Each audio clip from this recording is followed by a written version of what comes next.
Hello everybody, welcome back to Studio 54, and today we are going over de-essers.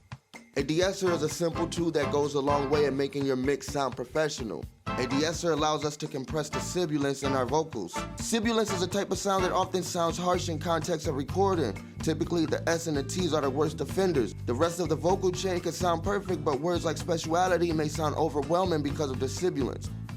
Let me say, when I began mixing, I did not use a de-esser mostly because I didn't know how it worked.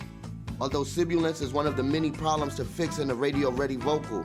If you want your mix to sound professional, the techniques in this guide will get you there. Alright, there are numbers of ways to use a de-esser. Number 1 is by using automation. Number 2 is using a dynamic equalization. And number 3 is using a de-esser plugin. A de-esser plugin is a compressor that only reduces the loudness of a selected frequency band. Dial in the offending frequency, set the threshold, and let the de-esser do its thing.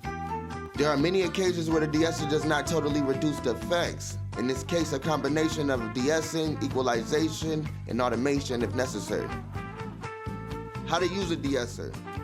Step 1, first listen to the quality of the singer's voice in the vocal recording. If you find that there are sometimes harsh high frequencies, use a de-esser.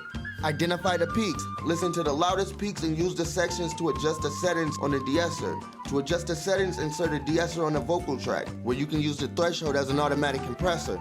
The worst offending frequencies are at the 2K to 5K range. Step 2, set the center frequencies and threshold. Now that you have identified the loudest peak, set the center frequencies and threshold of the de-esser.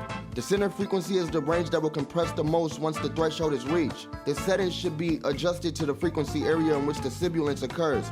This is typically between 4 kHz and 7 kHz. The threshold setting determines how much level can pass through the de-esser before compression is triggered. Lower the threshold until gain reduction starts to occur. Now listen as you adjust the threshold, finding the point at which the sibilance occurs before the vocal becomes dull. Note that the de-esser should always react during instances of sibilance, not the entire performance. And that's it, it's really nothing to it. Get back to your DAW, implement these effects to get a perfect sounding vocal every single time.